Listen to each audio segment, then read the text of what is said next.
Hello, everyone. Welcome to The Reason We Learn. I'm your host, Deb Philman. At The Reason We Learn, we aspire to be part of the solution. The purpose of this show is to take a good, honest, potentially painful look at the way kids are being educated. We know we can do better, and this is where we'll talk about how. Let's learn something.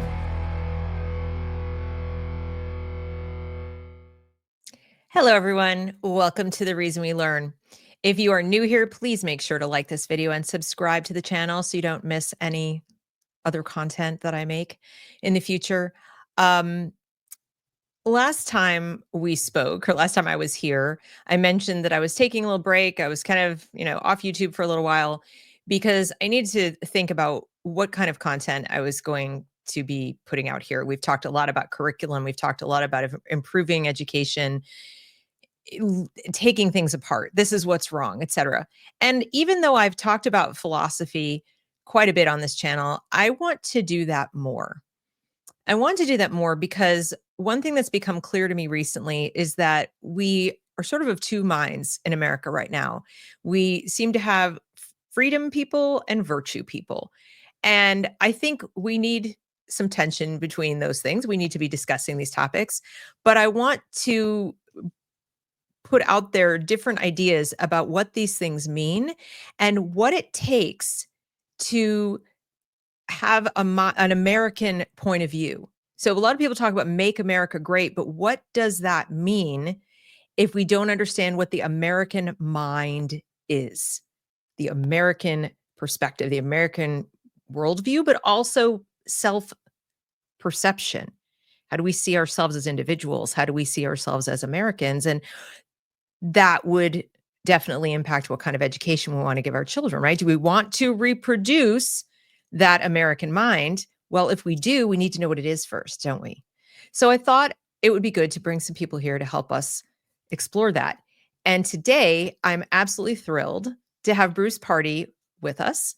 Bruce is the executive director of Rights Probe, a law and liberty think tank. He's also a professor of law at Queen's University in Kingston, Ontario, in Canada. He's an experienced lawyer, academic, and columnist, well known for his clear-eyed critiques of the modern managerial state and his courageous stance in the culture wars, especially where law and liberty intersect. You can follow Bruce's work on X, where he shares his thoughts as Pardy at Pardy Bruce, and on Substack at brucepardy@substack.com.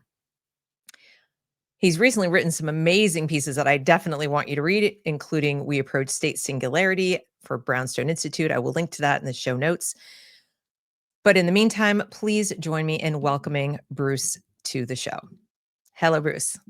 Hello, Deb. Thank you very much for having me. I'm just thrilled you're here. So thank you for joining us. As I said in the intro, I'm excited to have more conversations about the ideas of freedom and virtue and the tension that may exist between them in terms of how Americans see these ideas. And I've seen you talk a bit about it. There was a thread going on about it and you joined in. So can you help us understand from your perspective, what is the difference between, if we call them freedom people and virtue people? Right. So this is the split on the right, if I can put it that way. There are two groups that are working together to try to push against the authoritarian, progressive, woke hell that we've all been going through. And the Trump coalition, if I can call it that, consists of both kinds of people. And that's all very well for as long as they're on the same side. It's a good partnership because they both oppose the woke nonsense that we've been going through. Mm-hmm. But there is a philosophical divide between them. It's quite stark. And it's all very well while you ignore it. But once it starts coming to the surface, then you've really got some problems. And the difference goes like this. Freedom people are those people who believe that freedom is the most important thing. And by that, I mean to have a state that protects your liberty both from itself and from other people. That is, in their eyes, freedom means the absence of coercion. You are autonomous. You own your own life. You can make your own decisions. You can have your own family the way you want. You can marry and divorce as you see fit. You can make your own choices. Freedom, in other words, is a freedom from concept. If nobody is imposing upon you, then you are free. The virtue people think that virtue is the most important thing. And in their minds, the role of the state is not to preserve your liberty. It is to guide us all to the right ends, using the state if and when necessary to do that by enforcing proper moral rules. And in their conception, and they believe in freedom too, but their conception of freedom is different. Their idea of freedom is a freedom to idea. In other words, in order to be free in their conception, you must be properly guided to the right ends. It's a freedom to reach the good or the just or the godly. And in order to do that, you must be prevented from acting on your worst impulses. And to do that, some authority sometimes needs to tell you no. And so you have these two groups, and they sometimes think they see eye to eye, but they really do not. Mhm. Irony is that both of these groups both believe in a way of in the two things. We were contrasting freedom and virtue. We're calling one group freedom people and the other group virtue people. But the irony is that the freedom people think that they understand both freedom and virtue better. And the virtue people think the same. So let's just talk about their conceptions of virtue for a minute. For freedom people, virtue means choosing correctly. That is, virtue lies in the choice that you make. Liberty, in other words, is a prerequisite to virtue. If you don't have liberty, then you don't have the ability to choose. And if you don't have the ability to choose, then there's no virtue in your actions because you are being compelled. You're not being virtuous, you are obeying a higher authority. For virtue people, they don't see it that way at all. For them, virtue lies in proper behavior, no matter how it comes about. And if it comes about because somebody is making you do it, well, that's still virtuous behavior. So in other words, it's a difference between process, if you like, and result. For virtue people, the result is the thing. For liberty people, if you don't get there on your own steam, it's not really virtuous. I have questions. Yes, please.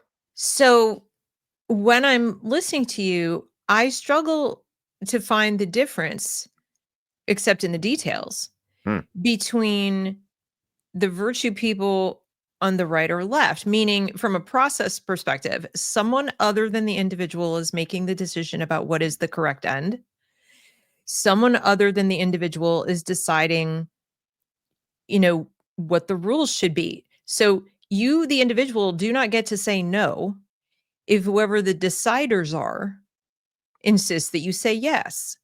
And if they're going to compel you to do what they want you to do. So whether it's on, let's say, the left, it's wear a mask, take an experimental treatment, stay in your house, don't go to work, whatever it is. And they described it at the time as the virtuous, the correct thing to do for others, for the collective, for whomever. And I don't really see how it's much different if the person is saying, it's okay, it's not an experimental treatment or a mask or staying home, but instead it's, carrying a fetus to term, regardless of how you got pregnant and how far along you are, or what the state of the fetus is, or what have you, Mhm. or, staying married when you would rather not. You'd like Yes. to get divorced. There's not really a fault here, but you just don't want to remain married and there's kids involved. And maybe they think that's not very virtuous to do. You should remain married.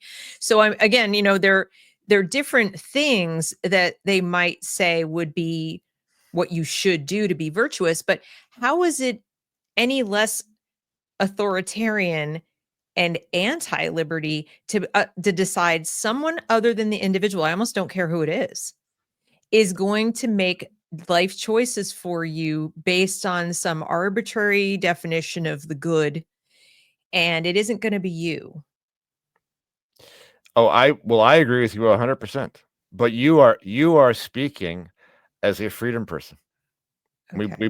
We both are. Okay. So to us, the left virtue people and the right virtue people have more in common than they have different. Now Now, the virtue people on the right hate this characterization, hate it, because they see themselves as the opposite of the woke. But in many respects, they are not. The only real difference is the content right. of their moral preferences. Well, but okay.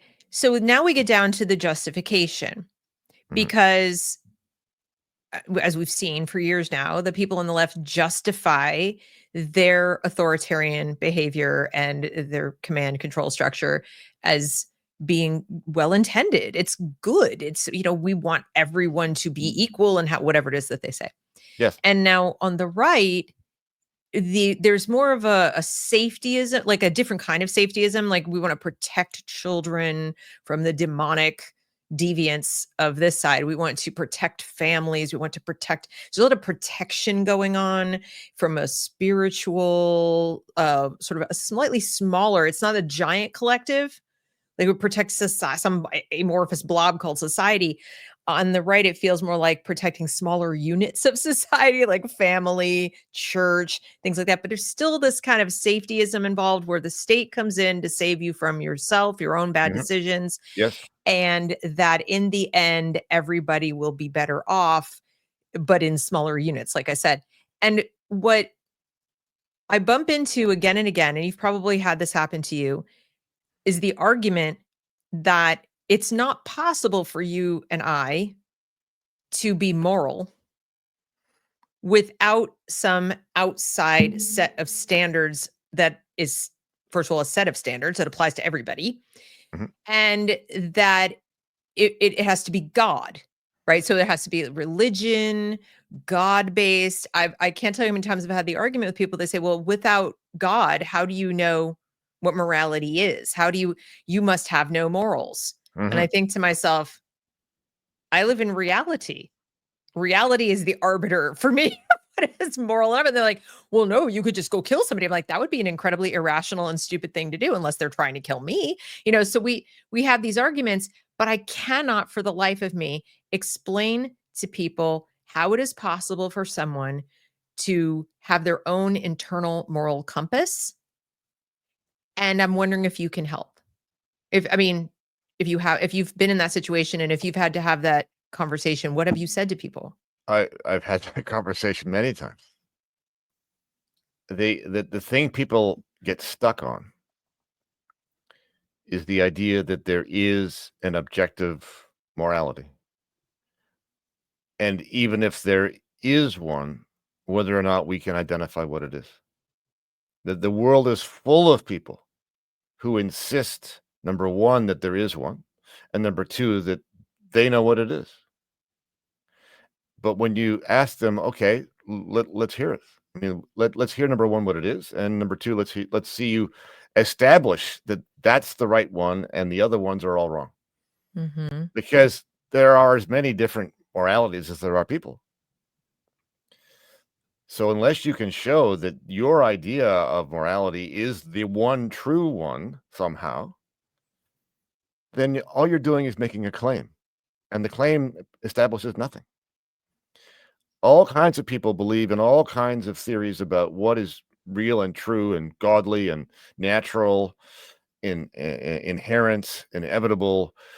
I've not heard anybody tell me anything yet that can be established to be true. Right. Now, the response to that often is, well, you're just a subjectivist. You just think that anything goes. And it's what I'm describing is not quite the same thing. Mm-hmm. I'm not insisting that there is necessarily no objective morality. I mean, there might be. I don't really know. I can't tell. I have my Mm-hmm. own beliefs. I Mm-hmm. believe that what I think is true is true. And so in that sense, I believe in objective morality. But the point is that we're talking now not about philosophy. Mm-hmm. We're talking now about the law and the Right. state, right? Right. Mm-hmm. And in that realm, because everybody thinks a little differently about what's moral and true, in the political and legal realm, we have to approach things as though there is no objective morality, because the alternative is that somebody's choices is being imposed upon everybody else, Right. right? So it sounds then like you're saying that from a political sense, treating the individual as sovereign, and that as long as you're not, aggressing or coercing anyone else to do something, Yep.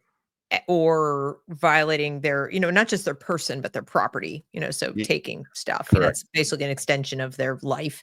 That's right. That essentially, like, what you do to yourself, what you do within the four walls of your home, this kind of stuff, is really not for the law to say or do. That would be the freedom, the liberty that you're describing. It sounds to me would be consistent with, let's say, the non-aggression principle, as we think Yes. about it in political Yes. terms. Yes. Sure. Yeah. And Yeah. a lot of people have a problem with that, because then they say things like, well, that's all great if you live on an island. Hmm. You live alone, or so, you don't have children that you're responsible for, you don't have neighbors, you can't put a nuclear facility in your living room, this kind of stuff. And that's where it gets murkier as you start going from the individual out to, and then when I've tried to explain it, I've said, okay, well, there are certain commitments that we choose to Mhm. make. So you're a parent.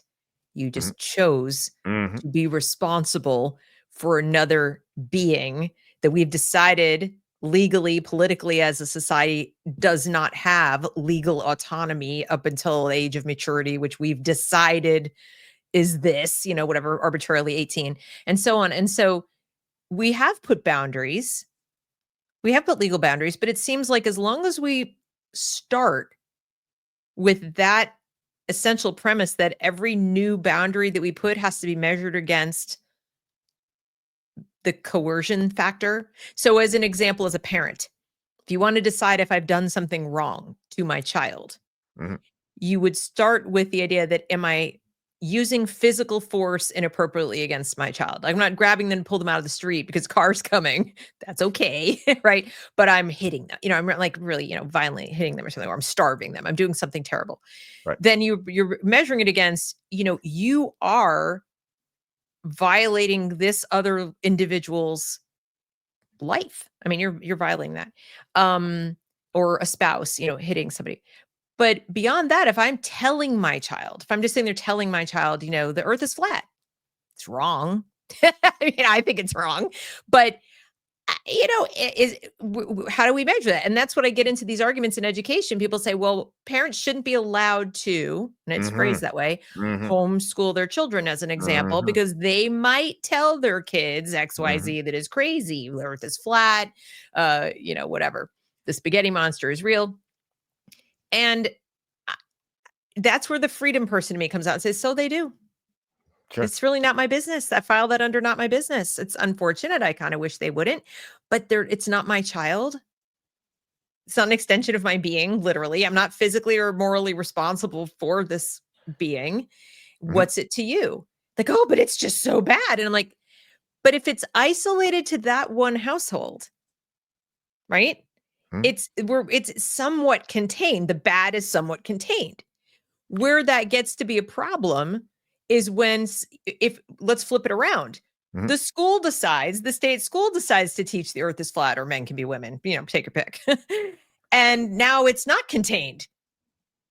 It's thousands of people are learning something. So is my way better or is their way better? And it's not about, better, worse, but I'm just saying, when I get in these arguments with people, there's no perfect. Understand there's no perfect, We're like flawed human beings with free will. So somebody's going to make a decision you would never make that you think is crazy. Where do you draw the line that, yeah, that's a crazy decision I would never make versus that's harmful to this other person? You're violating their rights, and we as a society need to step in and protect. And there is where I get stuck. Okay, let's put it this way. For both the woke left and the virtuous right, the most important question is what? As in, what are you teaching your children? Or what are you doing inside your house? Or what is your behavior like? And if they don't like what the answer is, then they would insist that you change. True. For the freedom people, the most important question is not what, it's who. Mm, Who gets to decide this? right. And if we get the right person, then we don't care about what the answer is. So on certain things, the right answer is the parent. And once you've got that question answered, the content does not matter, not one bit. If you want to teach your child that the earth is flat, you go right ahead. And it's not even because it's contained. I mean, it is if you're teaching just your own children, but that's not the reason why it's okay. Okay. For me, the reason it's okay is that you as a parent are a free person and they're your children. And the alternative is that somebody else is going to insist upon the authority to tell your children what the truth is. That can't be. That can't be. If you have autonomy, both as an adult and as a parent, then the answer is you. You are the person who gets to decide those questions. But I think you nailed it when you said the alternative is yes, someone else. And right, that is, yeah, that is a great way to put it, because that is a definite no for me. right. And I would hope that parents listening to this would agree with that as well. It's sort of, even if you look at your neighbor and go, oh my God, what are they doing over there? The alternative is total strangers. Tell me what it should be. The Yes, alternative is for sure. it's somebody less well-meaning who doesn't love them. I mean, at least you know that. So Right. it's always that the alternative is, I think, is a great way to put it. If you think they're doing something wrong, then what is your alternative? Oh, it's a complete stranger thousands of miles away with police power. That's guns. Yes. Yes. Yeah. Always. Always. When you're Oh, talking about the law, yeah, you are always talking about guns. I mean, not not in every single circumstance. I mean, mostly they don't show up, but they don't need to because the potential is always there. So there are no laws without state force. that's right. And this is something that both the woke left and the virtuous right would like to forget. But the classical liberals and libertarians among us, that's the first thing on the list. When you're talking about rules that are enforced by the state, those rules are backed by force. So you're talking about violence. So let's characterize this just slightly differently. I've used the term virtue people because that's the way they like to regard themselves. But if you want to be honest, they're the coercion people because they insist that there are circumstances under which it's appropriate for the state to make you do things or not do things. And the only way the Mhm. state can do that is to coerce you with force. In other words, the split is not really virtue and freedom. It's voluntary or involuntary. The freedom people believe in voluntary action. The virtue people sometimes, although they would prefer if it was involuntary. But when people don't behave properly, they believe in involuntary because it's the result that's most important. Right. And so they might say at this point in the conversation, well, when should coercion be used then? So Right, let's say we have a society that's the way you guys want it to be, right, where the freedom people have said, everybody just, you have individual liberty, go live. right, What does the state do? right, right. the state does that and that alone. And by that, I mean it ensures that action is voluntary on the part of everybody. So I've had this debate several times with people who regard themselves as virtue people. And at one point I said, look, you want to control my behavior. You want to prohibit me from doing A, B, and C. You want to make me do D, E, and F. And the only thing, if I was running things, the only thing that I would prevent you from doing, the only thing I would prevent you from doing is coercing other people. Otherwise, you can do whatever you want. This is not a restriction on your religious belief or your religious practices or your teaching of your children of certain values. Not all of those things are totally fine. We would not restrict that. You can pursue your virtuous ends as you see fit. The only thing that you would be prevented from doing is making other people go along too. Right. And one of the things that comes up a lot when we talk about education is the argument that allowing, and again, I hear that word a lot, allowing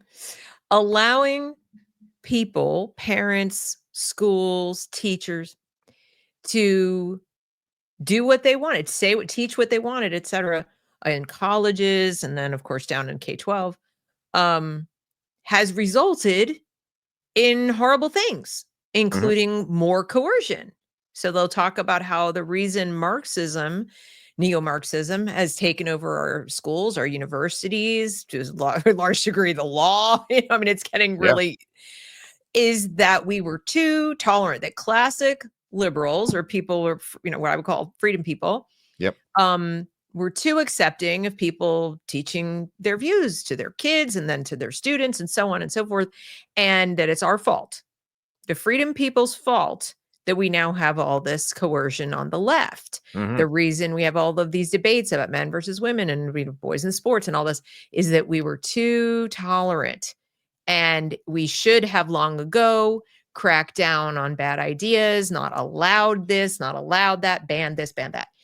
And I've tried my hardest to push back against that by highlighting the fact that we actually do not have voluntary participation in education, either in the United States or Canada. 100%. It's coercion from the beginning. You're required to deliver your child to the state. Yes. And then we further have coercion when, we take a school and people say, I want to be a school. And the government says, oh, you want to be a school? Well, in order for you to legally be a school, this you have to do. And the teachers have to meet these and this. So in other words, they're just layers and layers and layers. And your article about singularity sort of gets into that a little bit. Layers of Mother May I involved in education at every step of the way. So there's no part of it unless you're literally you're Amish Right. or you're homeschooling. Even with homeschooling, you have to let the state know, right? Correct. And Correct. take tests. So there's really almost no voluntarism involved in education, even right down to what vaccines you have to put in your arm. Yes. And so where was the extra tolerant? We didn't get a chance. Yeah. So one of the mistakes people make is to conflate different kinds of liberals. Okay. Right. And this is a very difficult term because it comes from a certain place, but it's come to mean something completely different. So a liberal originally is a person who believes in liberty. That's where the word comes from. Sure. Right. So in a true or classical liberal point of view, we don't have state schools. Right? You don't want the government controlling what your child learns. That's not a liberal idea. No. A liberal idea is you teach your own kids what you want, or you send them to the school that you like, and you pay for it yourself. It's a liberal or libertarian view, if you like. Okay. The other liberals who are not liberal at all are the progressives that over time have become the woke. We're talking about the woke now. Those liberals, not all not all of these progressive liberals necessarily are extreme wokists, but they come from the same group. And so these virtue people who are conservatives, for the most part, when they think about liberals, so from the conservative point of view, there are only two groups of people. There are conservatives and liberals. And, you might be a classical liberal, or you might be a libertarian, or you might be a progressive liberal, but it doesn't matter. You're all liberals because you're all tolerant and you all let this thing happen. Okay. But that is not the worldview of the freedom people liberals. From the point of view of the freedom people liberals, there are also two groups, but there are different two groups. And those two groups are them, that is the individual autonomy people who believe in voluntary behavior, and the authoritarians, who include both the left and the right, who want to tell us all what to do with the use of the state. Mm-hmm. Right? So the groupings are conceived completely differently depending upon whose eyes you're looking through. Right. Right.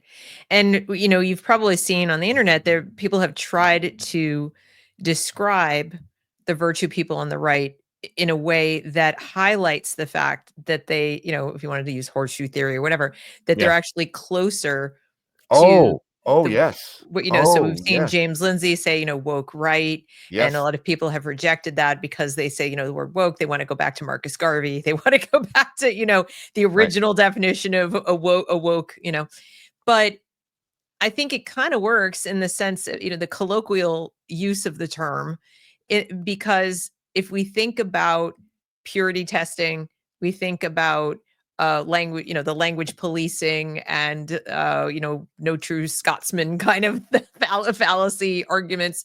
Right. I see that equally. If I could be in any given hour looking at social media on the left, or I look over at some people over here, and I'm like, just change the words. Y'all are doing the exact same thing. You're having the same conversation. Sure. You're just doing it with different details. Yes. And they don't like that. So No, they do not. No. I've heard people use different terms like post-liberal, Right. which ironically, the virtue people seem to prefer. They like it. They don't mind that. Yes, we're post-liberals because you failed. So Right. we're what comes next, and that's better. I'm like, all right, well, if you'll accept it, and then if we want to have a conversation, at least can talk about, get them to admit what they want, and that will usually do it. And then Right. you have classic liberals who are, saying back to Scottish, Scottish common sense realism, whatever. And then you have your progressives and, neo-Marxists, whatever you want to call them at this point. Yes. But I wish we didn't call either of them liberals. Well, they're both. So the fact of the matter is, use of the label liberal for the progressives is, for my money, completely wrong. It is completely wrong. Because they're authoritarians. Authoritarians is the opposite of a liberal. That's right. Right? But both the progressive woke and the, what should we call them? The virtue people, but the conservatives, the sort of the natcons, if you like, Right. Mm-hmm. are both post-liberal, which is one of the things they have in common. That's true. I mean, if we're just looking in terms of time. Yeah, well, yes. So, but this is we're moving from the era of liberalism into a post-liberal world, and what that means is we are moving into an era with a tremendously increased degree of state interference in our lives, and the only argument that is happening between the woke left and the virtuous right is what the ends are supposed to be of that interference. What values are you supposed to be installing? Both those groups believe in the importance of the group, This about is true. society. Now, Mhm. in very different ways, to be sure. I mean, the virtuous right wants to champion the family and religious communities and community organizations and so on, as you alluded to earlier. And the woke left want to champion identity groups and so on. So their agendas are quite different, but the means is the same. And the concern is the same. They want solidarity and they want a common set of values, and they are willing to use the state to make sure that happens. So in those respects, they are very much alike. And it is the real liberals, the classical liberals, the libertarians, the freedom people who are the outliers in that situation. Well, I also see something in the post-liberal right that I don't necessarily see in the post-liberal left, and that is this false belief that they can control the ring of power. Like I can hold the precious and it won't change me. No, I'm still, it's like it won't make me a dictator. Right. We will be the good ones holding it. We're not Yeah. orcs. Yeah. We're Yeah. just the men, Yeah. right? And then whereas I look at the post-liberal left and they don't seem to have any qualms whatsoever. It's like we want the precious, and if we have to kill everybody to get the precious and keep the precious, and everybody doesn't let us do what we want, that's okay. You shouldn't be alive. I haven't seen that yet. I'm not saying it's not possible, but I still see this idea of no. We will be the good guys with the ring of power. That's what I say. The thing about the virtue people is that they already had a crack at it. Right? They may be post-liberal, but they were also kind of pre-liberal. Right? When the conservatives were ascendant, we had rules that did things like outlaw gay sex. That's right. And outlaw heresy. That's true. And prevent women from holding property and so on. I mean, they had their shot. And they had all kinds of rules that were illiberal. And in many respects, in my books, the woke is a reaction to conservative rule.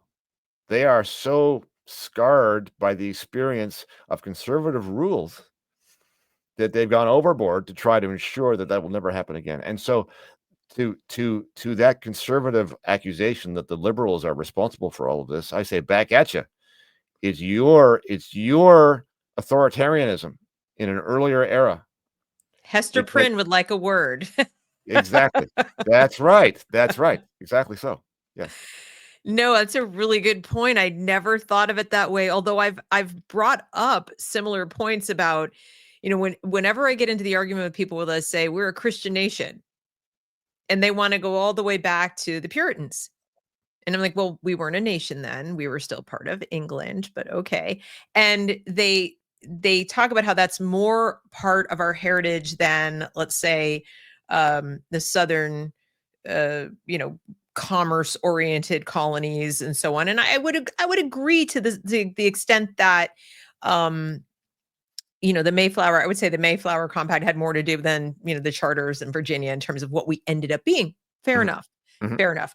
And I think you'd have to be a liar to say that the early colonists, especially New England, didn't concern themselves at all with Christian principles, whatever, when setting up their state constitutions. Of course they did. We know they did. That's history. But that's not the same thing as saying we're a Christian nation. In fact, the founders, I think, took great pains to make sure that we were not incorporating a specific denomination or any kind of even a specific faith into things, into the documents. But I get in those arguments all the time. We're a Christian nation, and what we need to go back. They want to go back. Yep. And they sort of romanticize that things were better when things were like that. And I keep having to remind them, like, well, it kind of depends who you were. Better for whom? And all they seem to be doing is giving oxygen to the accusations that, well, you weren't, dead white men to control everything. It's like, maybe it was better for a certain segment of the population, but it wasn't better for everyone. And to your point, that's where a lot of these other movements came from. But what's weird to me is, at least in the United States, I don't know how it is in Canada, the early progressives, we have Teddy Roosevelt was a Republican, but they were still mostly Democrats. So they were mostly, on that side. And the earlier Republicans were much more freedom people. I mean, no, Abraham Lincoln a little bit, but the idea now is it's that the conservatives are all in this Republican Party politically, but typically, and that therefore, so they want to go back to the history of where they want to claim that we were anti-slavery, but you have to have the baby. You know? And, you know, we were the ones who were all about freedom, but we want to put Bibles in schools. And then, of course, on the left, we were the ones who were all about civil liberties, but don't you dare misgender me. Yeah, right. And so people are cherry picking this history. Yes. To decide, you know, what was free and what was not, what they did and what they didn't do. And I just keep coming back to the core principles of, I don't care. You weren't alive. You weren't there. You didn't do any of it. So let's leave that there. Mhm. We're here now. What do you stand for now? What do you want to do now? And what I hear people saying on the virtue people Mhm. saying is a modified version of, I want to tell you what to do, and I want to tell you how to live. Absolutely it is. Absolutely it is. That is what it is. And so there's also the criticism that in this inclination to go back to something, Mhm. that inclination on the part of most of them seems to be selective, as in, Yes, well, very. we don't want the whole package. We agree that you know, slavery is not good, and we agree that women should have property in the vote, but otherwise, you know, so as soon as you start splitting hairs, you've lost the argument, because it's either all or nothing, right? If you're making the traditional argument and you're basing it upon Christianity and the Bible, well, you're not really in a position now to craft your own version of it. And of course, that's what everybody does anyway, by necessity, because there are so many different both denominations and interpretations of what the damn thing means, that you're in that territory anyway. Right. The fact of the matter is that we now have pluralist countries, and you are not going to get a common set of religious beliefs and even a common set of values. So that train has left the station. And Right. these people are dreaming that you're gonna be able to go back to that. And that's frustrating to them, because what they value is commonality in society. They want everybody to be on the same page. In a sense, they have a different temperament, if you like. So on the one hand, you've got this sort of in common between the conservatives and the woke. Again, they don't agree with what it looks like, but they have in common that they want everybody to be on the same page and behaving in the same way. You know, you will use my pronouns. The virtue, the freedom people, not worried about that. They are the tolerant ones, because they're not. So if somebody is if one of their neighbors is in their own house doing something with somebody else who consents to whatever it is, typically a freedom person doesn't really care what's going on. Like, go, you're not affecting me. As long as you're not affecting me, then do whatever you want. Not everybody feels that way. Well, and I think too, they assume that when we say that, that means we approve of everything Correct. on a Correct. personal level. That's right. And I've had to Yeah. explain to people like, oh no, I'm very judgmental. Right. Right. That's right. I Yeah. have very strong opinions Yeah. about what is a good idea and a bad idea to do with your own body, your own Right. life, your whatever. Like Yeah. I'm not walking around going, oh, it's all equal, right? That's right. But That's right. Yep. I also understand where my business begins and ends. Right. Now, we can have a conversation. If you actually point blank ask me, what do you think of, you know, drug use, whatever, you know, I'm going to give you a very strong opinion. But Yep. if you say, well, shouldn't we ban it? I'm like, no. Right. Like, but you said it was bad. I'm like, lots Yes. of things are bad. And so I 100% agree with you. And so the next stage in that is, well, if you're allowed to do this, if you're allowed to do drugs, then that's detrimental to society, because you're going to get addicted and you're going to be on the street and yada yada yada, and then we have to look after you, and so it does affect us. Well, then they say you're cruel, because you know what comes next out of my mouth. Yeah. Why do I have to? Well, this is the thing. You don't have to. Who says right? I have to? You're the one This saying I have to. I don't want to. this is the virtue of the freedom people, which Yeah, is you make your own choices and then you live by them, that's right. right? And that's more reality based for my money than the others, because if you make those choices, reality will come up and slap you in the face, and then it's nobody's problem but yours. So be careful. We've lost the concept, and I find this ironic, especially when talking to the virtue people who are so, fixated on morality, that there's a moral hazard with controlling people. Yeah. And it's not just that you have now made yourself an immoral person because you've made yourself God. You've decided what's best for everybody. And I think I'm not a religious person, but that I think it's written somewhere in the first commandment that you're not supposed to do that. But, but Right. anyway, so you do that, and then somebody messes up. Yep. And you're now what? The overprotective parent who's going to come in and make it all better and whatever. That's a moral hazard. If we see an individual family doing that, and we see them, picking the kid up and, we're going to take you here and we're going to pay for this and we're going to sponsor that and we're going to do that. We shake our heads and think, you're just enabling. Let reality happen. I'm like, interesting how that's Yeah. supposed to happen at the individual level, but you've got all these services when it's not in your family. It's true. But one might even make this case that let's say you see somebody making a mistake and getting Sure. themselves into trouble. And you think, I maybe should let them work it out for themselves, but I want to come in and help. I say, okay, if you want to do that, then great. Well, it's I mean, voluntary. it's voluntary. Is the Yes, point, exactly. right? Right. Mhm. That's not what they're talking about. No. They don't insist upon the ability to make their own charitable choices. Instead, what they're saying is, all of you have to make the same choices as me, and we're going to But make you do that through the mechanism of the state. Well, and And that's what I'm saying is right. if there's even the chance that it's a moral hazard when you do it voluntarily, and I Yeah. think there is. I mean, everybody's situation is different, but I'm just saying the hazard exists. Yes. Maybe Yes. not Oh, yes. once, maybe second, Yes. third time. Okay.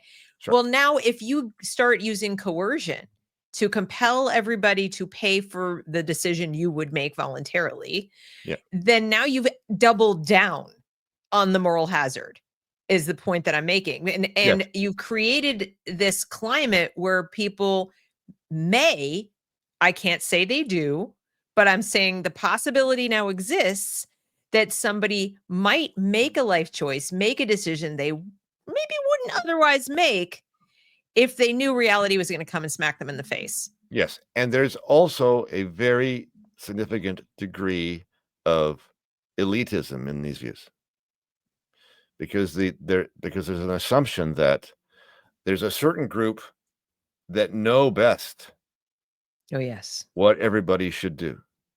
And therefore, those people should make the rules that are imposed upon everybody else so everybody acts properly. And those rules have the effect of denying to everybody else the ability to work out what is right. That's right.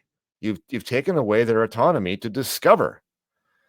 And presumably, a lot of those virtue people have gone through that process themselves and come to their own understanding of God and religion and truth and so on. And they are acting on those beliefs without understanding that they arrived there as free people. Or maybe not. Well, I mean, maybe not. Maybe they've been. Maybe whether they've they did or they didn't, though, Yeah, I'm not sure they're self-aware enough to think about it. that may be so. That may And be. because I've talked to plenty of people and who are virtue people, and they all believe they arrived there, they chose this for themselves.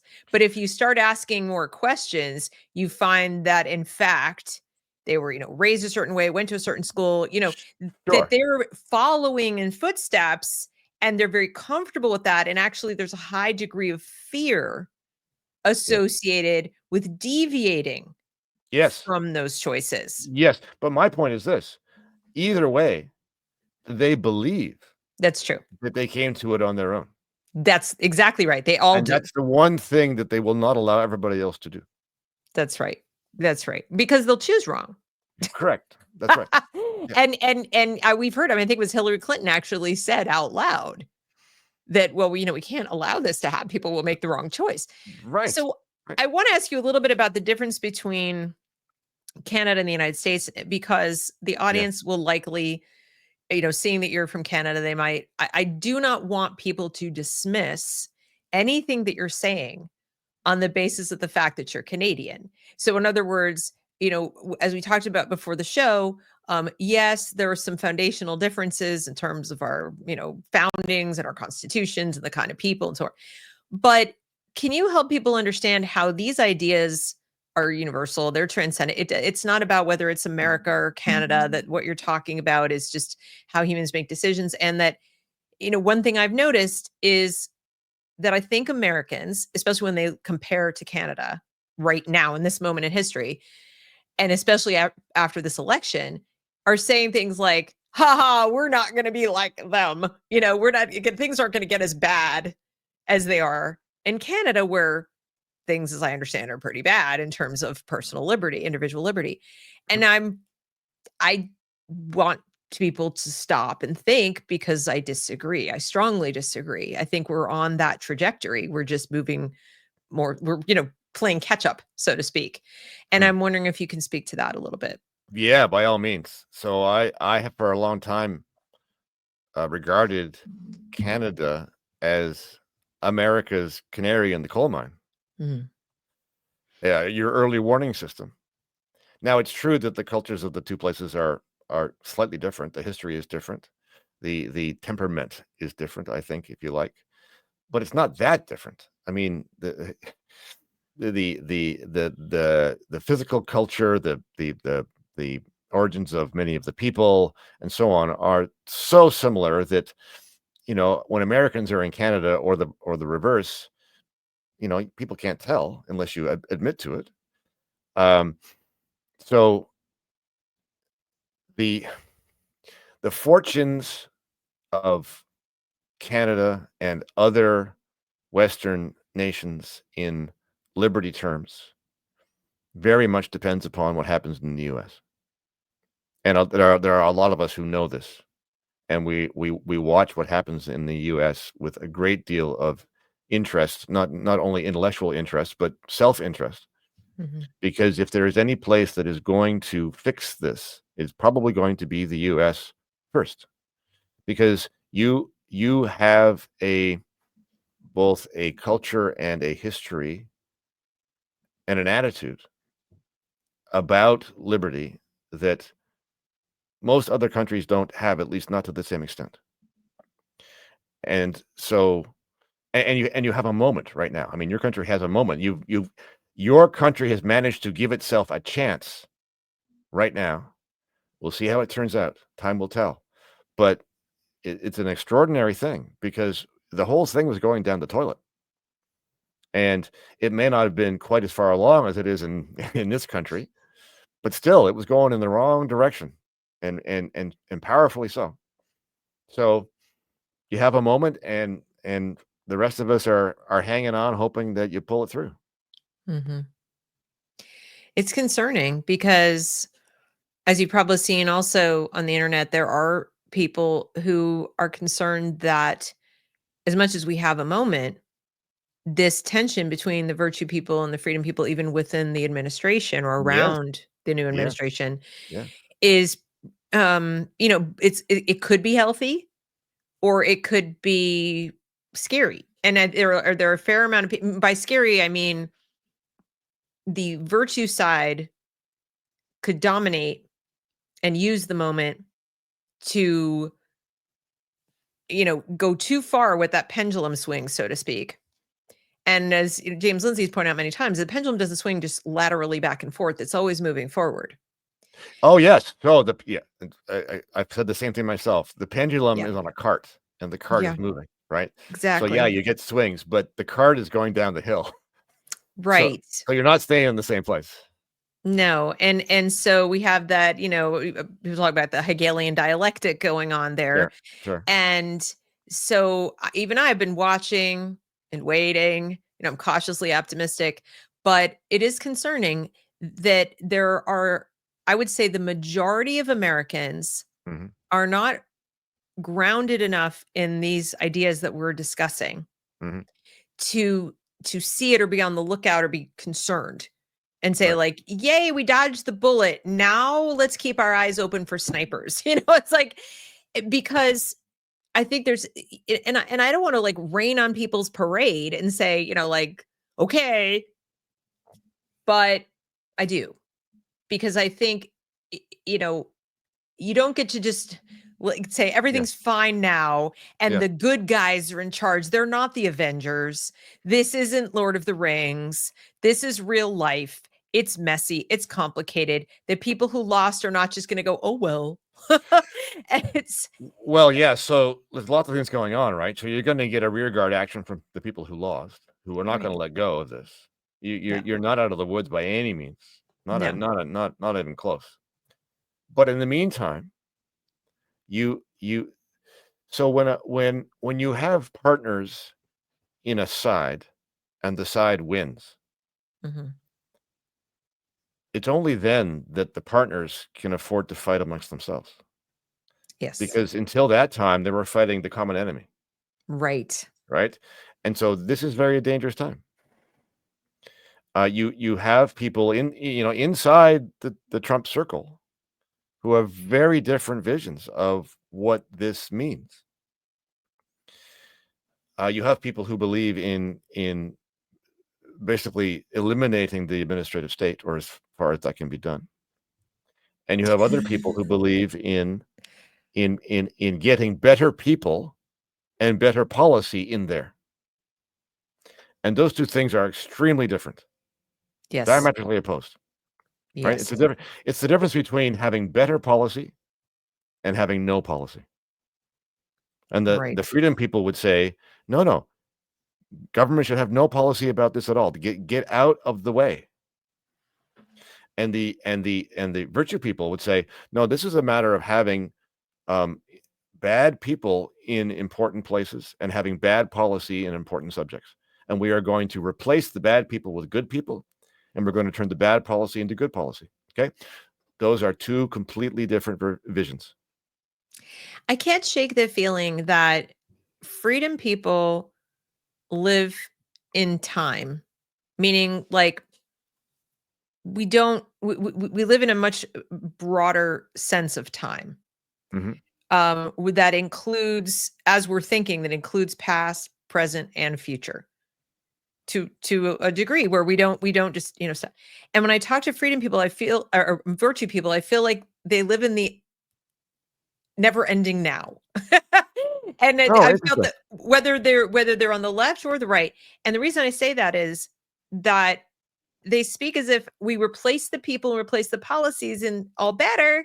Like, Oh, yes, I know what you mean. I understand what you mean. Yes, you do understand yes, there's a thing yes, called midterms, there's other yes, presidential elections. In other words, once you're talking about politics, yes. it is it's exposed. Whatever you do is exposed to the next group of people coming in and undoing. Look, we've already been promised that Trump will come in, fix, undo what Biden did for the border, did on, by dropping that and bring back the policies. Okay, but how did they get dropped in the first place? Right, we got a different president. So what was working in on a decent trajectory of kind of controlling the flow of people at the border until we could figure things out, bye. Inauguration happens, bunch of executive orders, and it's just wide open. And it happens so fast. And so I'm thinking to myself, did we learn nothing? I mean, Yeah, are no, we? no, 100%. 100%. And this is the difference, if you like, between policy changes and architectural changes, Right. right? The American triumph lies in its architecture, its governmental architecture, constitutional architecture. That's why the place works. But that architecture hasn't been working lately because the managerial state has found a way around it. But if you're going to make lasting changes that fixes the place, you need to make architectural changes. In other words, don't just move the furniture around. You got to change the way the house is built. Yep. And I don't mean destroying the Constitution or anything like that. I mean, you have to go back and figure out, in what way the architecture isn't actually doing the job it was supposed to do now. If you just make policy changes, then as you say, as soon as a new government comes in, they'll be gone. That's right. Completely gone. Right? So there is, I agree with you. There's a lack of vision into the future about whether the changes you're making are going to last, whether they're going to be a legacy, or whether or not you were just trying to make sure that the things are to your liking in the present moment. Right. And we've seen in Argentina, as an example, with Malay, he's coming in and he's making architectural changes. Well, he is. I'm a great fan of his. I love what he's doing, but I have to say, if I was going to bring a skeptical mind to it, I would say I'm not even sure that is true. So you've Interesting. probably seen that famous video of him on the Afuera. whiteboard.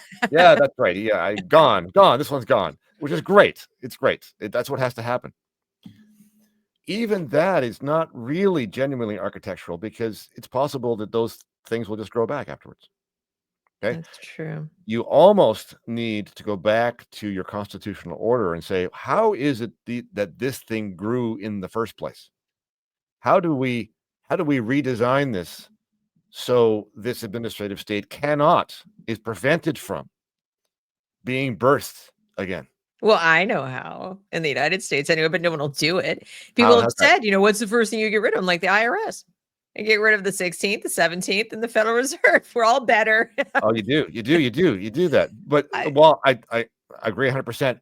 But there are probably even deeper things that you can do in terms of limiting the power of the state, both the No, legislature absolutely. and the executive. But I mean, those are all details. But in general, they can't do it without our money. And if you don't have the ability to just tax people's productivity, that's yes, right. literally the ability to enslave them. Yes, And if you don't have the ability to borrow money in their name or just print it, yep, then you have to go to the people at yes, least and yes. say, pretty please, we would like to fight a war. we would like to buy some things.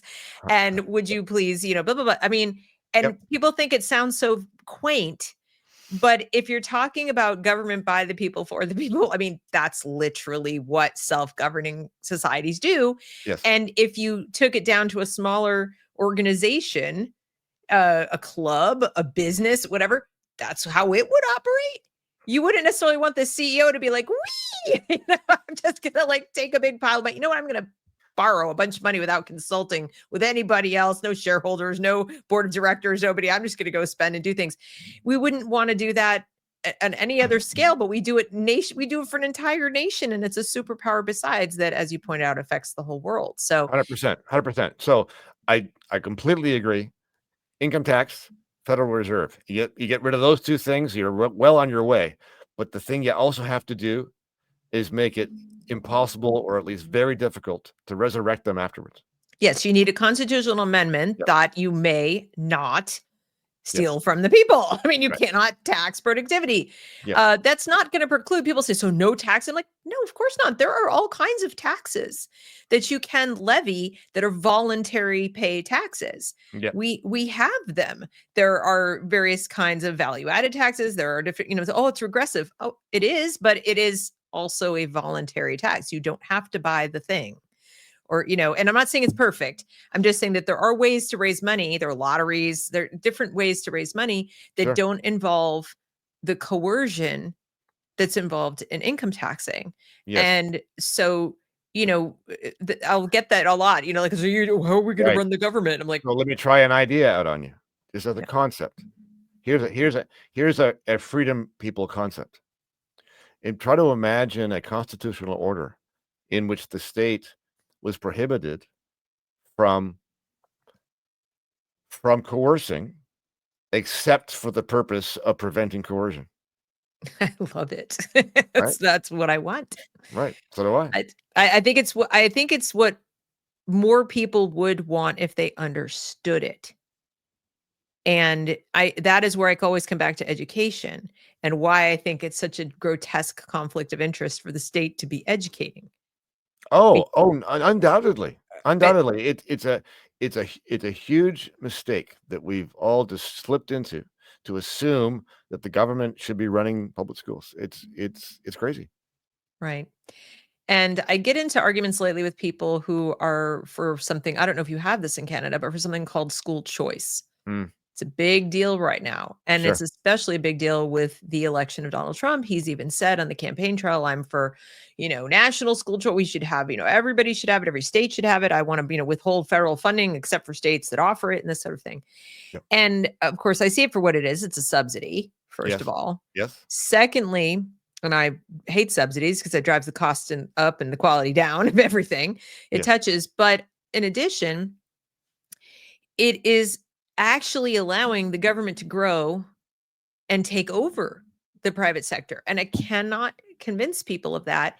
And I'm personally convinced that the reason I'm having so much trouble making that argument is that people haven't thought about their own personal worldview or value set, as we've been discussing, freedom person versus virtue person. Mhm. And so when I can tell, because I'll run into people saying, but it's, a societal good that children be educated. Yep. And I'm like, I would not really argue with that, but does it then follow that it should be done by the state?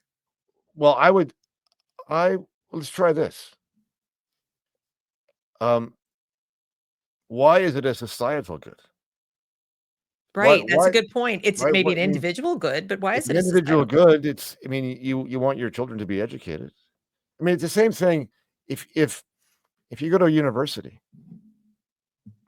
that's been claimed to be a societal good. It's better for us to have a larger portion of the population that's gone to university or college, and it helps our productivity and so on. Does that mean that should be subsidized? No, because they're going for their own purposes. They're not doing it to produce the societal good. They're doing it because it benefits them.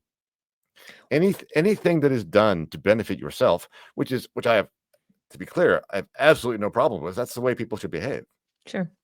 But there's no justification for subsidizing any such action. Yeah, I have to agree. I think, you know, individuals pursuing their individual good unencumbered, sort of not forced and so on. Yeah. How could that help but produce a more productive, more healthy society at large? I just think the idea that you can decide what all the decisions are that need to be made and all the proper paths for people is folly. And I see that more in education than in any other institution in the West. Right. And now, as I've seen it now creeping into law, I've seen it creeping into medicine and so on. But in Yes. education, it's been there since the 1880s, at least in this country. This notion of a social contract, this Yes. notion Yes. Yes. of Yes. the social gospel, Yes. Yes. and I I just think it has done so much damage. Well, let's just call a spade a spade. Social contract theory. I mean, this is Yes, this is bunk, right? yes, There's no social contract. I mean, a contract is an agreement right, between parties who've negotiated the terms. right, There's no such thing. Nobody right. ever asked me. And if they asked me, I would have said no. Right? I So made a meme today. Actually, it yeah, had little baby hands. Like holding, baby, like this. And I yeah, said, my birth certificate is not a social contract. right. That's right. Because I just Yep. started thinking about it, like, because somebody was talking about, I don't know if it was on one of the news channels, was saying that some of the policy proposals of the new administration, whatever, were terrible because of the social contract. It was going to Yep. upset the social contract. Right. And I just said, I'm sort of incredulous listening to this person. And because all I could think was like, I don't owe anybody anything just because I'm breathing and alive on this planet. I didn't Yep. sign anything. I wasn't asked. Yep. And certainly, nobody consented to that. Who drafted it? Who gets to amend it? Who gets to decide if I'm not, complying with my so-called agreements? They don't seem to understand what a contract is at all. Right. Right. And it's really concerning because it's the most educated people in the world who say these things. Yes, I precisely so. And it's all in the service of providing legitimacy to the prevailing order. And we'd be much better off if we denied that legitimacy, because that would allow us to search for solutions. It's because people are so wedded to what they know and cannot tolerate any kind of disruption. I mean, I regard Donald Trump as the great disruptor. I don't know how successful he's going to be at building. I hope he's very successful, but I don't know. But he's the great disruptor. He's good at disrupting. I hope he's even better at it this time around. But the thing needs disrupting. It doesn't work anymore. Right. And people would say, well, don't throw the baby out with the bathwater. And there's something to be said for that. You don't want a society full of violence. But we've got the exact opposite. We have a society full of overbearing, overreaching state authorities that are pushing us around. Yeah. So the whole thing has to be rethought. Well, in your most recent piece, the one about state singularity, Yeah. you talk about that. You said that we believe we live in free societies. Right. Right. A lot of people, it's a free country. And every time I hear that, I'm like, is it though? And you said people cannot build things on their own land without permits. They cannot run businesses without approvals and inspections. They cannot give advice without professional designations. They cannot educate their children outside of state mandated curricula. They cannot hire employees without triggering a myriad of workplace and tax requirements. They cannot produce and sell milk, cheese, or eggs without a license. They cannot earn money, spend money, or hold property without being taxed and then taxed again. And, the Beatles wrote a song about it. Other people have written songs about it. Rush has songs about it. And and yet here we are. And when I bring these things up and say, we are already serfs. Yes. We're already renting our own homes. Yes. Every time we pay property taxes, we're paying for the privilege of living in the homes that we are paying for to ad infinitum. Yep. And so, but people still feel like it's necessary that all of this, that somehow that which has only existed since 1933 Yes. in the United States. Yes. And if you want to go back to 1913, okay, fine. But I'm talking about like all the alphabet agencies. Yes. That really only goes to about 1933. Correct. And then even subsequent years after that, where he just kept adding on. Yep. And no, we didn't. For so long, we had a country and we didn't need it. But people say, well, that's different now. It's modern. We're global. What do you say to those people who say, well, because we're global, we have a global economy and it's more technological. And therefore, we need a technocracy and we need all of this bureaucracy to manage the complexities of all of this. Like, how do you address that when people say things well, you're putting your finger on the singular idea that is causing the problem. That is the problem. It's actually only secondarily in the structures of government and in the alphabet agencies and so on, and the executive orders. This is the problem in the minds of the people. If you could fix that, everything else would follow. It's because people genuinely think this is necessary to have things this way that it persists. This is the source of the legitimacy of the expert technocratic state.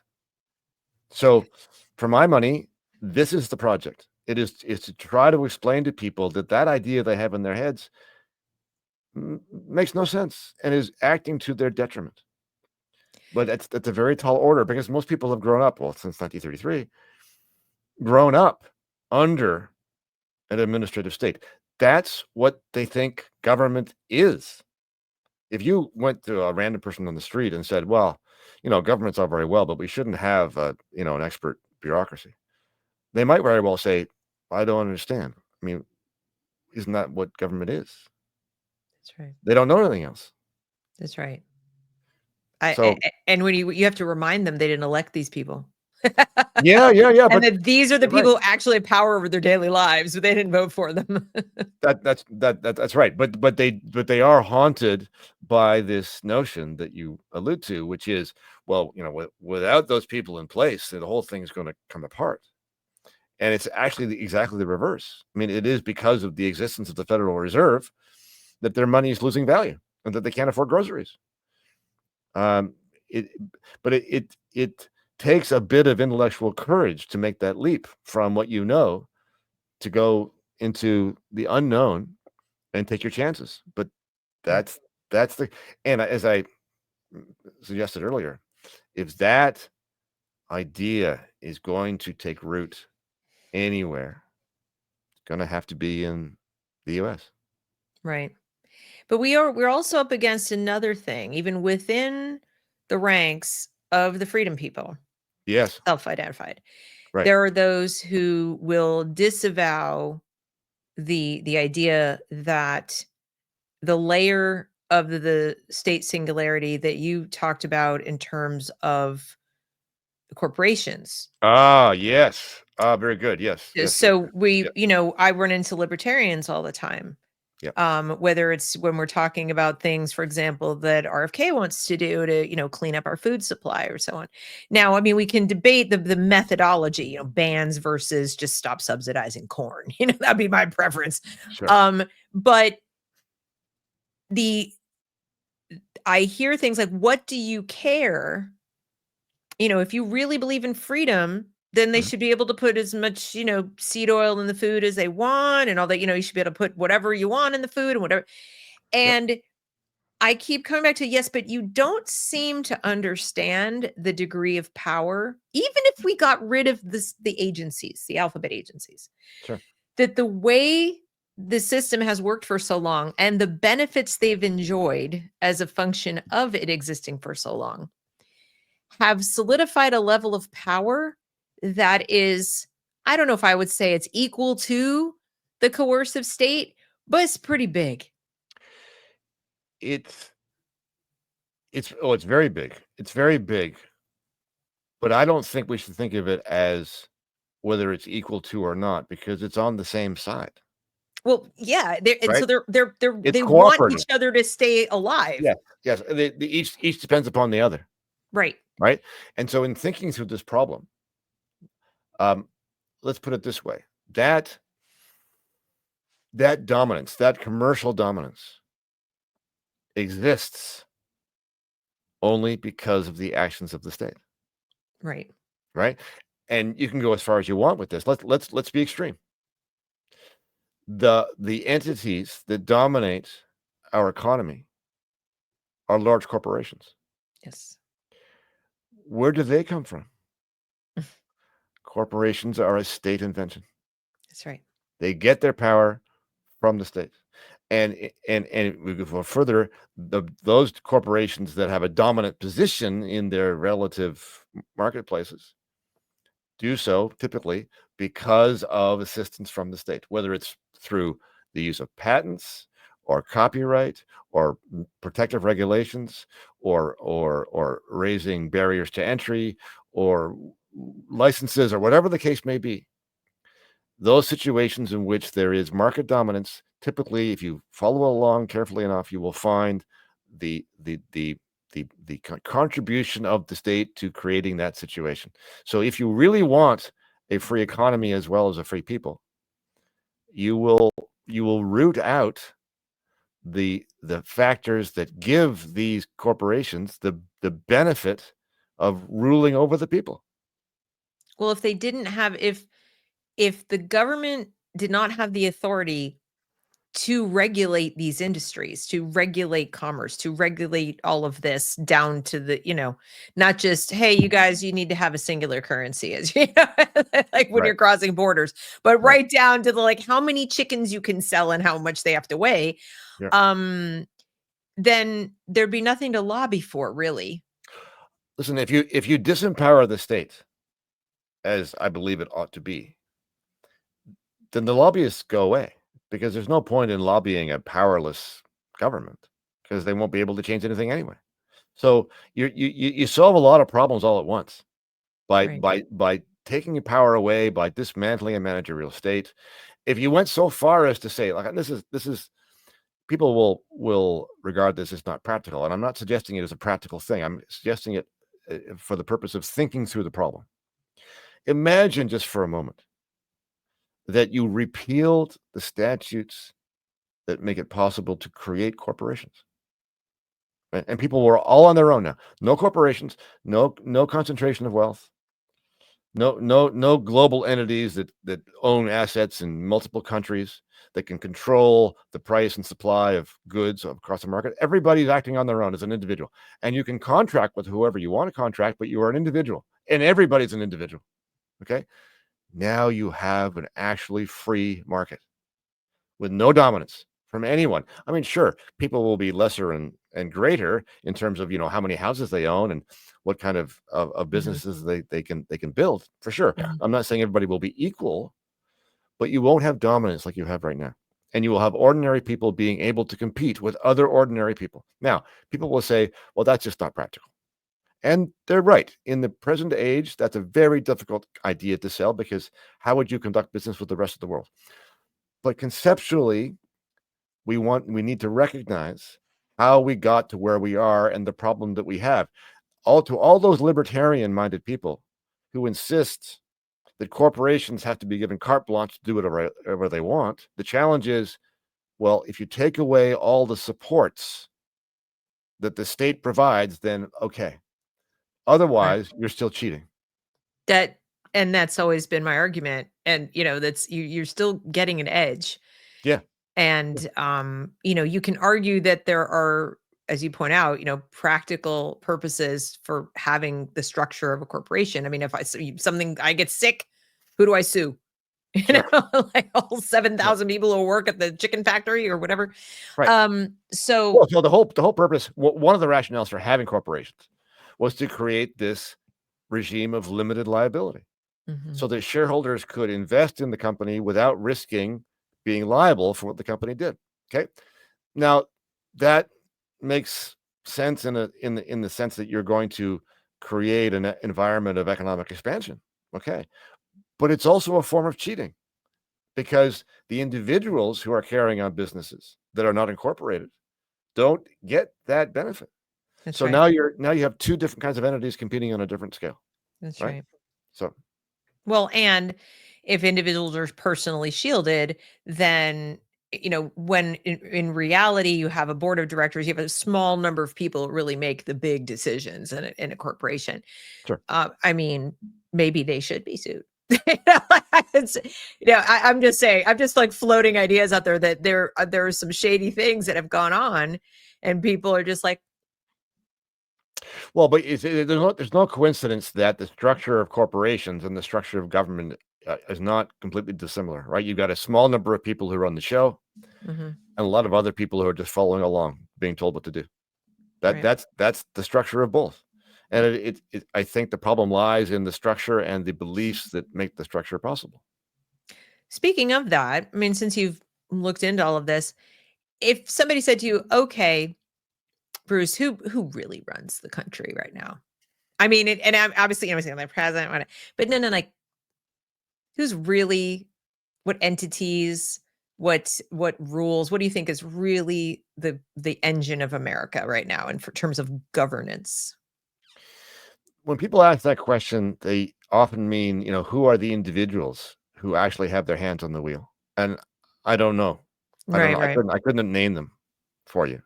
Well, I'm asking Um, more in terms of the distribution of real power, not necessarily right. with individuals, but in terms of institutions or, um, I just Well, those layers that you talked about. you've got a triad, I think, of different kinds of entities. You've got, and Jeffrey Tucker describes it that way. I actually used this description in the piece you were mentioning about singularity. Mhm, So Jeffrey Tucker says that there are three layers of this omnipotent managerial state. You've got the deep state, which are all these very well insulated government bodies like the Federal Reserve, like the intelligence agencies, like law enforcement and so on, federal law enforcement. You've got a middle state, which consists of all of these alphabet agencies, which are ubiquitous. I mean, there are hundreds of federal agencies, even forgetting the mhm. states just for a moment, that have Right. rules and policies coming out the yin yang. And then you have the corporate interests, who feed on the other two layers. And it's a triad. It's a partnership amongst them, and together they are running the show. And in certain moments it's one, and in certain moments it's the other, but they are united by a common set of ideas and priorities, including a significant degree of self-interest. Everybody who's in that show runs the show to their advantage. And so if you want to break up the hegemony that is holding your country and mine to ransom, you have to break that up. You have to disrupt it. And that's not going to be very easy, because they're very powerful people and organizations, and they're not going to like what's coming down the pike. Right. And I think it's when you say they're not going to like it, I think people need to be prepared for some crazy stuff. Like, we're Sure, talking sure. about an enormous amount of power and control of an enormous amount of wealth and risk, and Yeah. possibly even people who are doing things that they really don't want to come out. It's going to be a fascinating contest, right? Because on the Yeah. one hand, you now have this man who's an outsider and a Mhm. disruptor, who has the presidency, who he helped to win both houses of Congress. He has the Supreme Court. He has all the democratic institutions. And these three layers we're talking about are not democratic institutions. They are embedded. They are inherent, and they're Mhm. insulated. And so you Mhm. have a classic clash now between not only two different groups of people, but two different ideas. And it is going to be legend. It's going to be a fascinating thing to watch. Yeah, where I feel like we are living through history. I mean, we always are, but it is kind of I'm a little nervous, not gonna lie. I Um, don't blame you. I am too. it could go a lot of different ways. I mean, Yeah, even right now, where we assume the president, we don't know, was saying, "Sure, Ukraine, you can fire missiles into Russia, no problem." I'm over right, here going, "Ah!" right. The 1980s kid in me is ducking and covering. Right. Um, but now, from an education standpoint, because I always like to, bring this up in my shows, especially with people who are as well read as you are. What if somebody wants to, for their own education or for their children, let's say, what are the things that they can read or they can study independently? They're not going to get this in school to better understand the freedom people mindset, the freedom people philosophy, point of view. What would you recommend if you were putting together a little syllabus of things? You say, you know what, I think you need to read these things. What would you say?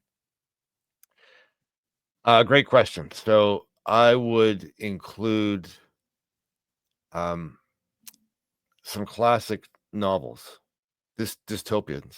I mean, nobody should grow up not having read 1984, for example, or Brave New World.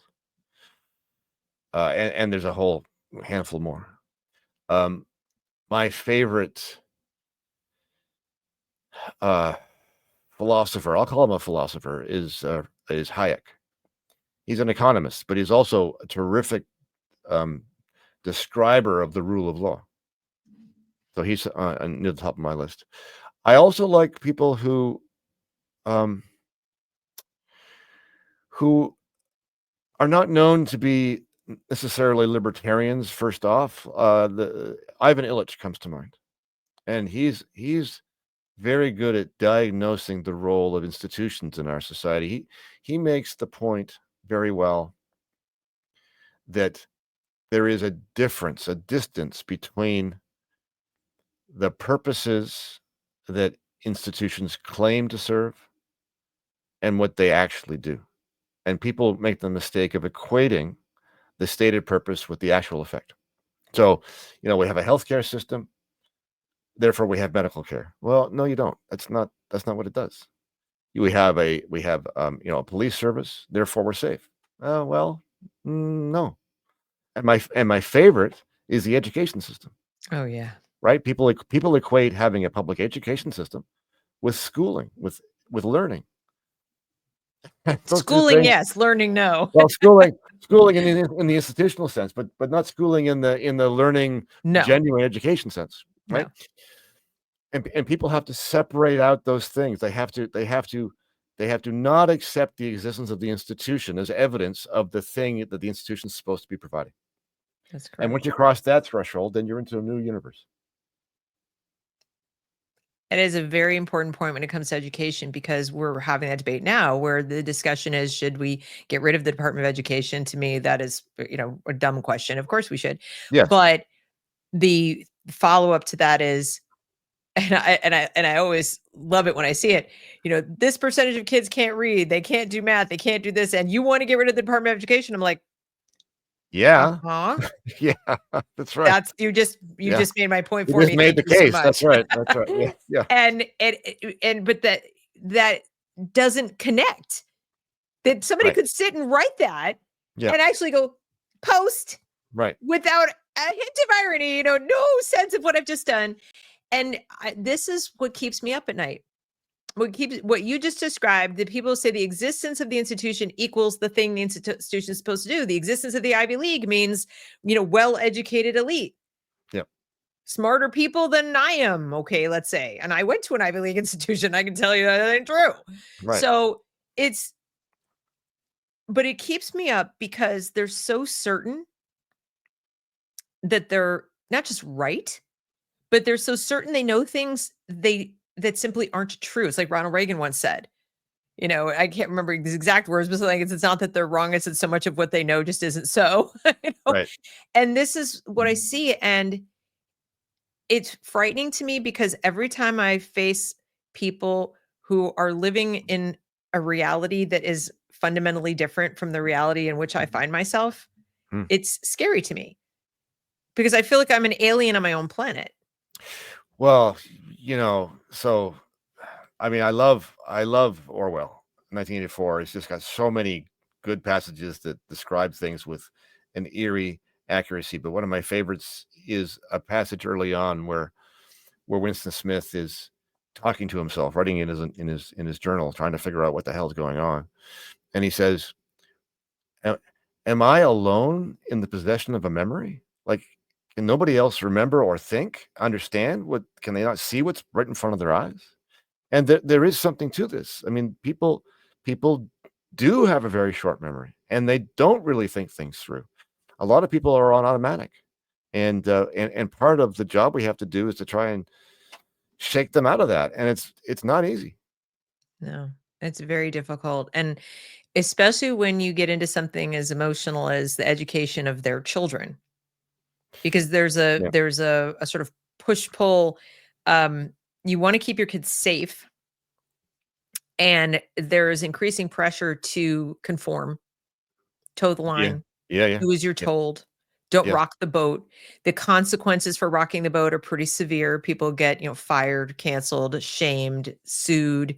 Their kids get bullied, et cetera. So similar to other totalitarian societies where things started getting really coercive, Yeah. people start falling in line Mhm. for safety. We saw it Mhm. in the Soviet Union, we saw it in Nazi Germany, et cetera. And you almost can't blame them. I mean, you're observing from 10,000 feet, and you're saying like, what are you doing? Why are you Yeah. doing? Why are you going along with it? But then you stop and think, you're like, I know why they're doing it. I don't agree and I wouldn't do it, but I also understand on a certain level. I just feel powerless to stop it. And the worst part is there are more of them than there are of the people telling them toe the line. This was true, you saw in Canada with Yeah. the COVID restrictions. Oh, no doubt. And No you're doubt. sitting there thinking to Yeah. yourself, there are millions of us, like 10 of them. What are we doing? And yet, Yeah. It's one of the reasons why COVID was such a discouraging event. You actually saw the society that you were really living in and not the one you were making up in your head. It's like that's right. when push came to shove, it it was very disappointing. I remember having that conversation with someone early on when I first realized they were going to lock us down. Yeah. And I said, they're going to lock us down. And this friend of mine said, oh, the American people won't stand for that. Yeah, We're right. people with liberty and this and that. And I said, won't we though? And so then I used as the example everything that had been going on in education that I'd observed prior to that, just since 2016, once Trump was elected, lowering the flag to half mast, the teachers wearing black to school, crying rooms, all this stuff. A man is a woman is a man. I'm like, how much more divorce from reality do you need to get? Now, we've had transsexuals since forever, but nobody ever claimed they were women right, or were men. So that Yes. was the fundamental difference. And then some of them will say, but Deb, these have existed. I'm like, yes, we knew all about that. I grew up with these people were Renee Richards. I remember being a little kid. My dad had known him when he was a lawyer, like when he was Right. And I said, yeah, but we knew what was what. And we didn't try to pretend. So I said that. And my friend was like, no, you're wrong. And of course, it was like a week later. And people were falling in line and doing the thing and putting on the mask and scolding everybody about everything. And they had to eat crow. Like, I didn't think it would happen. I said, unfortunately, I'm trying not to be, negative Nelly over here, but I just look around. If you can let your children go to school and be told things that are, to me, the equivalent of the earth is flat. And you just go, well, that's the thing now. Yep. For me, it's one of the only silver linings of COVID that it was one of the first times that for a large number of people, the whole thing was transparent. Like, That's true. oh, this is how it actually works. And it's not that it was brand new, like you're alluding to. I mean, we've had this degree of power in the past and other places and other times, but this one was big and it was an overreach, and suddenly a larger number of people could see what was actually happening. And that's a great help, because now there's an opportunity to say, oh, remember what happened during COVID. Okay. Now this is the same thing again.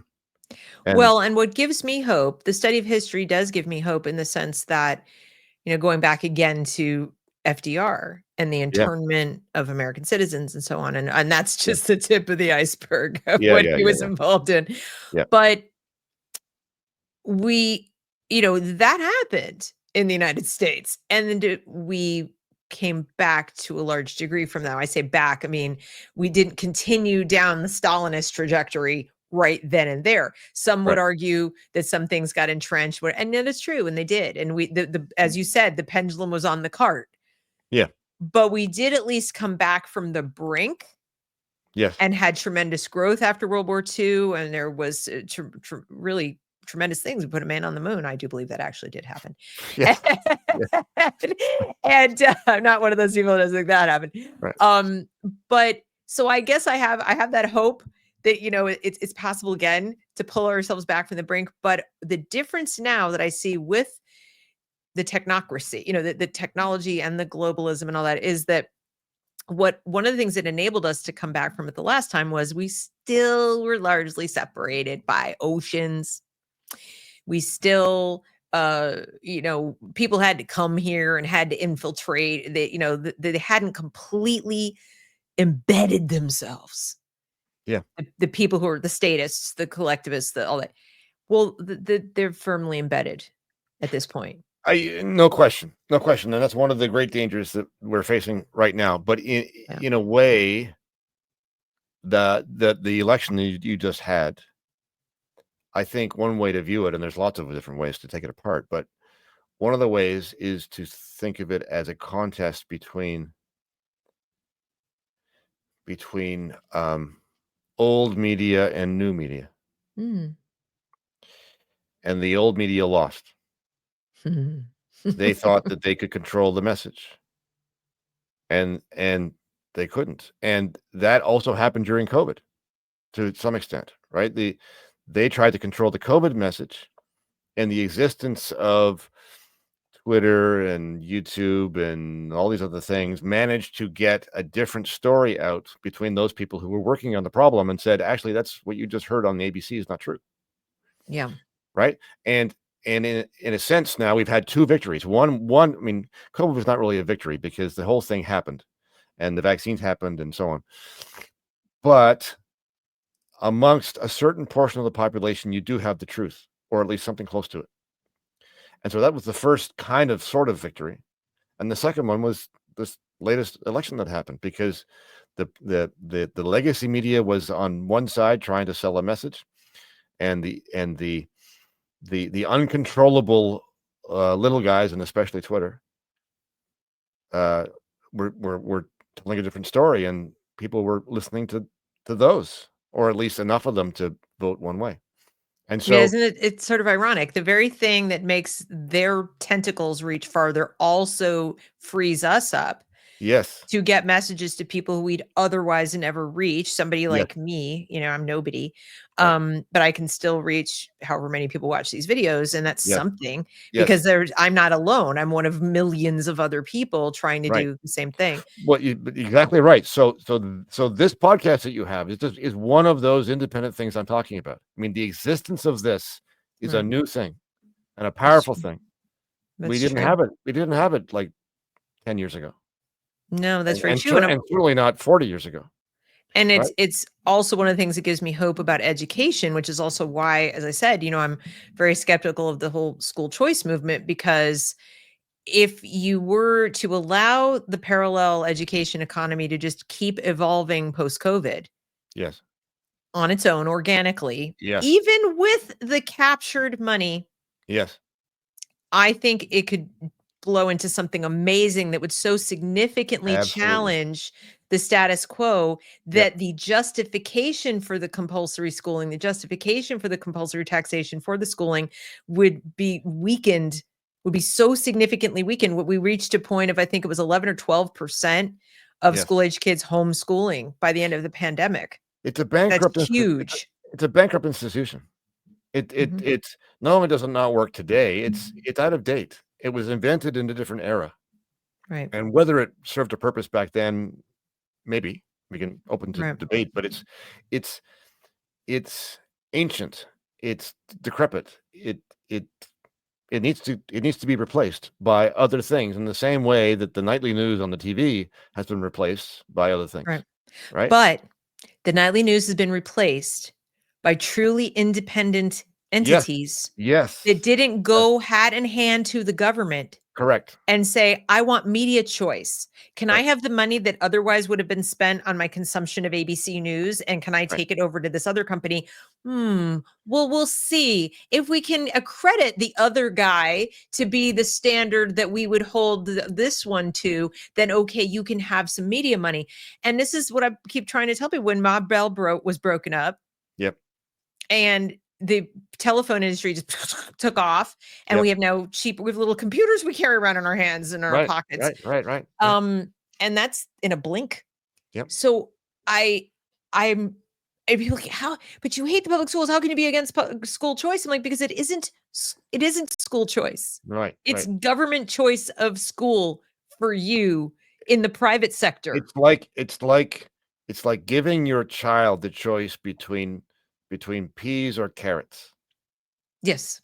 right? It is a choice of a type, but it's a very narrow choice, and both choices are bad. Right.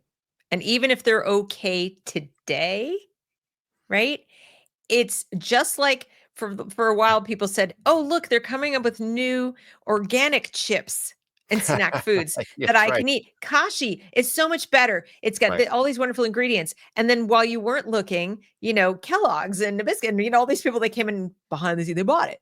Yeah, yeah, yeah, And yeah, now yeah, you right. read the label and you went, Oh, "Ah, right, this right. isn't health food No, anymore."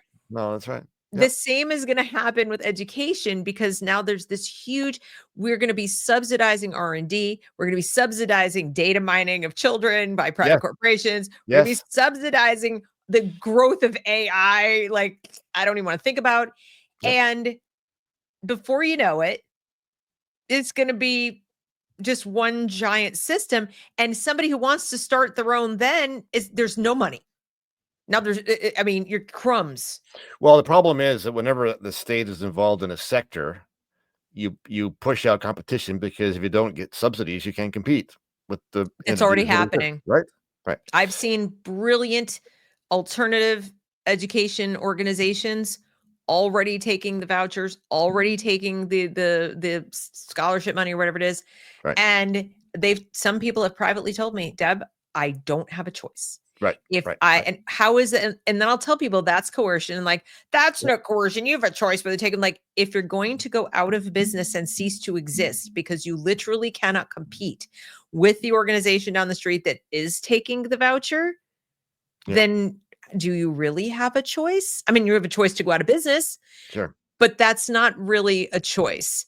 And so this is what I see happening, and it just makes me really sad because I think we had this golden opportunity for a renaissance in education, and I think we still do in the states that don't have this yet. I Yeah. keep begging them, fight it, please Right. fight it. And they just Yeah. look at me like I have three heads. Are you crazy? Don't you care about parental rights? I'm like, yes, I do. That's why I want you to Yeah. fight it. Exactly. Exactly. So. Yeah. But anyway, well, okay, so I'm not crazy. I think, it's like good No. to be No. You see that. validated on that one. That I'm sorry, Deb. That's your burden. You're not crazy, and so your way is going to be difficult. It is a difficult way. All right, so my last question for you, we kind of touched on it in the beginning, but this will just to wrap it up. Yeah. And I mentioned this to you in the private message when we were discussing the show. It is my contention, as I said early on, that you can't really be moral or virtuous without liberty. Right. How if you were to say, like, if you said that to somebody and they said, what do you mean? What would your answer be?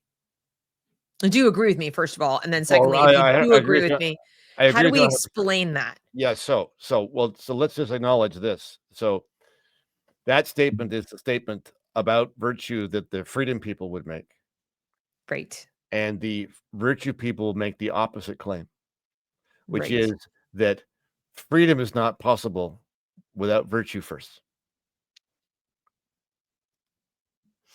And it's because the two groups are conceptualizing the two ideas differently.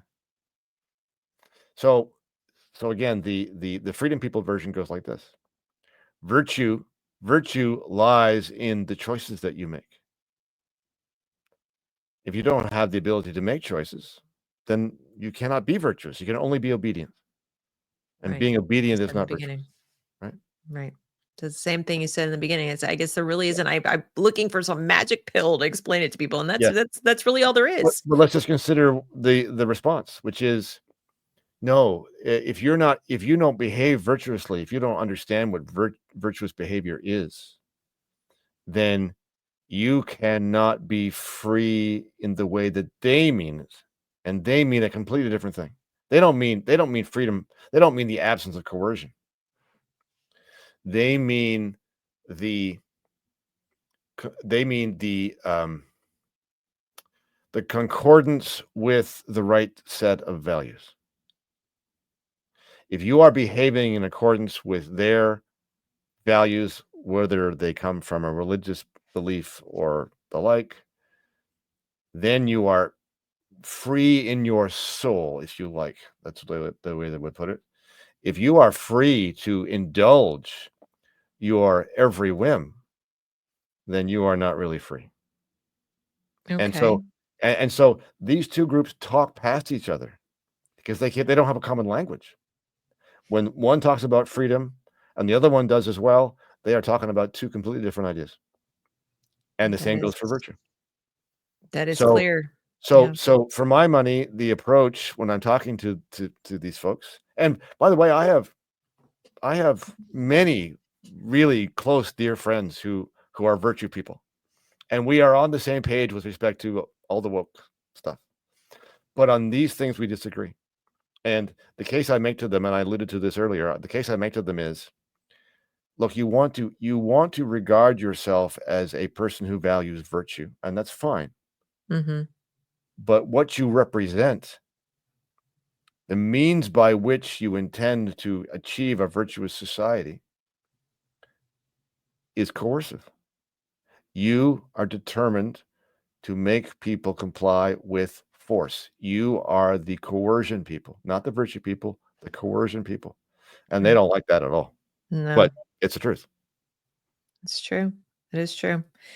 Well, I can only hope that you know, that we can at least keep the tension there. In other words, that it doesn't just one, roll over the other. The thing with the freedom people is we don't want to control the virtue people.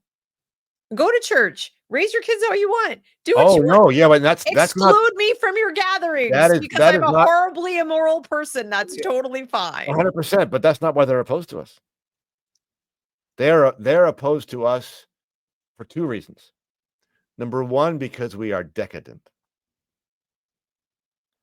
And number two, because we would prevent them from coercing other people. I don't feel so decadent. No, neither do I. But so Yeah. people, they say things like this. They say, the distance from libertarian to libertine is just a step. And I would say to them, but if somebody is a libertine and not bothering you, then it's none of your business, True. right? So, True. Yeah, no, it's true. I mean, there are people I know who live their lives in ways that I would never in 100 million years do the right. things they do, live the way they live. And as I said, I am not free of judgment. I'm a judger. But I mean, I don't like walk around saying it out loud or anything, but in my own mind, that's what freedom of association is, discernment. Yeah, yeah. You Well, know, but so let me just say this on that point. So, one of the misconceptions that the virtue people have about the freedom people is that they think the freedom people insist that we all live as isolated individuals, atomized in society. And Mhm, I have to keep telling them over and over again that that's not the idea at all. We mhm, don't believe in that for a moment. All we're saying is when you join with other people, whether they're in families or religious communities or community groups or whatever the case may be, all we are saying is go associate with people, but do it voluntarily. Go choose your own groups. That's all we mean. that's right. And yes, some people will live in, you know, places that you would never want to live and do things you would never want to do. So just don't go there and Right. stay away from them. And Right. and this is all just seems so self-evident to me. And honestly, it seems kinder? I mean, and they all love to use the word kind, Mhm. on the left anyway, Mhm. and compassionate and Sure. empathetic and all of these words. And I think there's nothing kind, compassionate, or empathetic about coercion. None of No, it. I agree. It's I agree. cruel. Spoken like And a true freedom person. it's just, I just, so to me, like the kindest thing you can do is take care of your own business, mind your own business. Yep. Don't become a burden to anybody else. Don't be a parasite. Don't steal. Don't lie. Don't cheat. Don't do all the things. I mean, even if you don't interact with anybody, you Yep. just got to walk your own little path, even if you do atomize yourself. If you're not in any way trespassing against anybody else, well, what greater kindness is there? You left them to their own, mind your business. You might as well not even existed. No argument for me. So I just don't understand it. And it's, obviously causing me a fair amount of concern and consternation and so on. But I guess that such is life for those of us who just don't get it, right? But like Winston, we're Winston. I Right. guess we're all Winston. We need t-shirts. Yep. But I'm so grateful that you took the time to sit and talk with me, if for no other reason than I feel less alone on the island, less alone in having memory. And you know, I hope for Canada's sake, for the rest of the world's sake, that we don't screw this up. I hope so too. I hope I so too. really do. I Yeah. really do. I mean, no one of us could be responsible for all of it, but like I said, I am mindful of the fact that what we do does have a ripple effect. So I hope Well, it works out. we're watching and hoping and crossing our fingers and sending you the best. So go to it. Thanks. Yeah. Yeah, well, I don't have much saying, but I'll, to the extent that I have any say in it. Now tell the audience where I mentioned at the beginning of the show, but where can people find your work? Yes. Okay. Well, thank you for asking. So on X, I'm at Pardy Bruce. Um, my think tank website is rightsprobe.org. All my work is lodged there, and I also have just recently started a Substack, Bruce Pardy at brucepardy.substack.com. Yes, and I noticed I was kind of like perusing some of your articles, and what I really want to encourage people to go read them, because so much of what's currently concerning us here in the United States, you're touching on, only it's in Canada. Like you said, the canary in the coal mine. So if you go out there, and what I love is you're covering a lot of the idea that, equal is unequal, like equal is unfair. Yes. And the, Yes. Yes. treating people differently, whether it's the, accommodations that a kid gets in school. And I've tried to bring this up and I get, like people throwing rotten tomatoes at me. Like, I'm just telling you the truth. And, or, whether, at universities, all these admissions and all this stuff. I really encourage you guys to go read it, especially with regard to the educational equality, equity conversation. There's a lot of good stuff out there. So definitely take a look. All right. Well, thank you so very much. I really appreciate it. And everybody, please. It's been a grand pleasure. Thank you very much. I really enjoyed it. Yeah, well, you're welcome, and maybe you'll come back and do a follow-up with us, like, so 6 months in, here's where we are. This much freedom, this much virtue. Okay. Right. And so thanks to everybody for watching and listening. And please like, share, and subscribe as always, and we'll see you next time. Take it easy.